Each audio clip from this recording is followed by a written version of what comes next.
مجھے جو بھی ڈاکٹر ملا اس نے مجھے یہی کہا. انہوں نے کہا تم معجزاتی طور پر بچے ہو. جب میں ہسپتال میں تھا تو وہ میرے دماغ کو ہونے والے نقصان کا اندازہ لگا رہے تھے. انہوں نے کہا دماغ کو کسی قسم کا نقصان نہیں پہنچا. اور من ہی من میں مجھے 100% پتا تھا کہ وہ معجزہ کیا تھا, کیونکہ وہ فنڈ ریزنگ والا ڈنر جو میرے نیوزی لینڈ اور آسٹریلیا کے نکلنے سے کچھ دن پہلے کی بات ہے وہ غزہ کے لوگوں کے لیے تھا. یہ 2014 کی بات ہے, اور اگر آپ کو 2014 میں غزہ پر حملہ یاد ہے, یہ ڈنر برین پریشر سینسر کے لیے تھا. جب غزہ کے لوگوں کو برین انجریز ہوتی تھیں تو یہ فنڈ ان کے دماغ کے نقصانات سے بچانے کے لیے تھا. عطیات انہی کے لیے جمع کیے جا رہے تھے, یہ ان کے تحفظ کے لیے تھے. اور میں نے اپنی بیوی سے کہا تھا ذرا سوچو, ہم ایک آدمی کو برین کے نقصان سے بچاتے ہیں. میں جانتا تھا, میں 100% جانتا تھا کہ میرے عطیے نے مجھے بچا لیا. الحمدللہ, وہ میرا صدقہ تھا. پیغمبر صلی اللہ علیہ وسلم کی کون سی عادت حسنہ نے آپ کو سب سے زیادہ متاثر کیا؟ دراصل 2 باتوں نے. وہ ایک پیغمبر اور ایک بادشاہ بھی ہو سکتے تھے, انہیں اس کا اختیار حاصل تھا. وہ حضرت داؤد علیہ السلام اور حضرت سلیمان علیہ السلام کی طرح رہ سکتے تھے.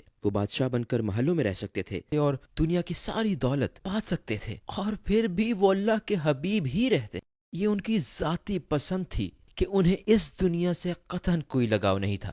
ان کے پاس جو کچھ تھا وہ انہوں نے بانٹ دیا. اللہ کے رسول صلی اللہ علیہ وسلم نے غریب رہنے کی دعا کی, مسکینوں کے ساتھ رہنا پسند کیا, اور انہوں نے فرمایا میں اس دنیا میں ان کے ساتھ رہوں گا اور آخرت میں بھی ان کے ساتھ رہوں گا. سبحان اللہ, کیسا کردار ہے, کوئی ان جیسا کیسے ہو سکتا ہے. سبحان اللہ. اور مجھے معاف کیجیے گا, اور ان کی رحمت, ان کی شفقت, ان کا رحم, یہ کیسے ممکن ہے کہ ایک آدمی جو آپ پر کچرا پھینکتا ہے اور آپ اس کے لیے پریشان ہوں, آپ اس کی تندرستی کے لیے پریشان ہوں. عورت کچرا پھینک رہی ہے اور آپ اس کی ویلفیئر, اس کی تندرستی کے بارے میں فکر مند ہیں. ایک انسان کے دل میں یہ کیسے ممکن ہے؟ رحمت کا یہ عالم, جذبات کا یہ عالم, یہ کیسے ممکن ہے کہ جب آپ کے انتہائی عزیز رشتہ دار, وہ لوگ جو آپ کے بہت قریب ہوں, آپ کے بہترین دوستوں پر تشدد کیا گیا اور قتل کر دیا گیا, یہ کیسے ممکن ہے؟ آپ انتقام نہیں لینا چاہتے اور آپ سب کو معاف کر دیتے ہیں. سبحان اللہ. رحمت کا کیا عالم ہے, ان کے دل کی نرمی کا عالم. سبحان اللہ. آپ اس وقت کس قسم کے پروجیکٹ کر رہے ہیں؟ جیسا کہ میں نے کہا, اللہ نے مجھ پر بڑا کرم کیا ہے. میں اس وقت متعدد چیریٹیز کے ساتھ کام کر رہا ہوں. میں ریڈ فاؤنڈیشن نامی ایک چیریٹی کا سفیر ہوں. وہ تعلیم کے شعبے میں مہارت رکھتے ہیں, تو وہ شامی پناہ گزینوں کے لیے کام کر رہے ہیں. ان کا ایک سلسلہ ہے جسے بس میں اسکول کہتے ہیں, کیونکہ کیمپوں میں کوئی اسکول نہیں ہوتا, تو انہوں نے ایک بس بنائی ہے جو کہ ایک اسکول ہے, اور یہ بس پناہ گزینوں کے سارے کیمپوں میں جاتی ہے اور کیمپوں میں موجود بچوں کے لیے مکمل فعال کلاس رومز فراہم کرتی ہے. الحمدللہ میں اس پروجیکٹ میں شامل ہوں, اور میں اسلام چینل کے ساتھ بھی کام کر رہا ہوں, اور جلد ہی ایک پوڈ کاسٹ شروع کرنے والا ہوں. تو الحمدللہ میں جلد اس پر کام شروع کرنا چاہتا ہوں, کیونکہ ہم اس چیز پر کام کر رہے ہیں کہ یہ دیکھنے میں کیسا لگے گا, اور ممکن ہے کہ سیرت پر ایک آڈیو بک بھی پیش کریں. UK میں انگریزی زبان میں ایک کتاب لکھی گئی ہے جس کا نام The Simple Seerah ہے. یہ غیر مذہبی لوگوں کے لیے ہے, یا ایسے لوگوں کے لیے جو مذہب پر تھوڑا بہت عمل کرتے ہیں, جو سیرت طیبہ کے بارے میں زیادہ نہیں جانتے, اور وہ ایک آڈیو بک چاہتے ہیں, اور وہ اس حوالے سے میرے بارے میں سوچ رہے ہیں. تو انشاءاللہ آڈیو بک کی آوازوں میں ایک آواز میری بھی شامل ہوگی. الحمدللہ. آپ اپنے حتمی تاثرات میں کیا کہنا چاہیں گے؟ الحمدللہ میں ایک نصیحت کے طور پر کہنا چاہوں گا, میرے لیے پہلی اور سب سے اہم چیز بنیاد پر واپس جانے کی ہے, پیغمبر محمد صلی اللہ علیہ وسلم کی حیات طیبہ. جب کبھی ہمیں رہنمائی درکار ہو, انہوں نے اپنے معاملات کیسے حل کیے, وہ بچوں کے ساتھ کیسے برتاؤ کرتے تھے, وہ اپنی بیویوں, اپنی فیملی کے ساتھ کیسے برتاؤ کرتے تھے, ہم ان کی مثال سے بہتر سمجھ سکتے ہیں, اور یہ ہم بیٹھے بٹھائے نہیں کر سکتے. ہمیں پڑھنا پڑے گا, ہمیں اسے سیکھنا ہوگا, آپ کو اس کے بارے میں پڑھنا ہوگا. ہمیں اللہ اور اس کے رسول صلی اللہ علیہ وسلم کا قرب پانے کے لیے کوشش کرنی ہوگی, اور پھر اللہ خود بخود ہمارے قریب آئے گا. اور یہی کچھ میری زندگی کا تجربہ ہے کہ جب کبھی آپ اللہ کی طرف ایک چھوٹا سا قدم بڑھاتے ہیں, اللہ آپ کی طرف دوڑ کر آتا ہے, اور مشکل وقت اللہ کی رحمت ہے, اس سے اللہ آپ کو جھنجھوڑتا ہے, اور وہ جھنجھوڑے گا لوٹ آؤ. اور میں نے نوجوانوں میں سب سے بڑا مسئلہ شیطان کی چال کا دیکھا ہے, کیونکہ میری گرل فرینڈ ہے, یا کیونکہ میں چرس پیتا ہوں, کیونکہ میں شراب پیتا ہوں, یا کیونکہ میں نائٹ کلب جاتا ہوں, یا کہوں کہ میں یہ کرتا ہوں, تو پھر اسلام میرے لیے نہیں ہے. یہ نہیں ہو سکتا. میں ایمان والا ہو کر یہ سب نہیں کر سکتا. یہ ایک جھوٹ ہے. اسلام سب کے لیے ہے. در حقیقت اسلام ہے ہی گناہ گاروں کے لیے. اسلام ہارے ہوئے لوگوں کے لیے ہے. یہ ان کے لیے ہے جن کے پاس کچھ نہیں. یہ ان کے لیے ہے جن کا خیال ہے کہ ان کی امید دم توڑ چکی ہے. وہ اللہ ان کے لیے موجود ہے. اللہ ہمیشہ موجود ہے, ہمیشہ. تو اگر آپ سب کچھ نہیں کر سکتے تو ہاتھ پر ہاتھ رکھ کر نہ بیٹھیں, کچھ نہ کچھ کریں. جو کچھ آپ کر سکتے ہیں بس دروازہ کھلا رکھیں. حتیٰ کہ آپ محض ایک قدم ہی کیوں نہ لے رہے ہوں, بس وہ قدم اٹھائیں انشاءاللہ, اور اللہ آسانیاں پیدا فرمائے گا.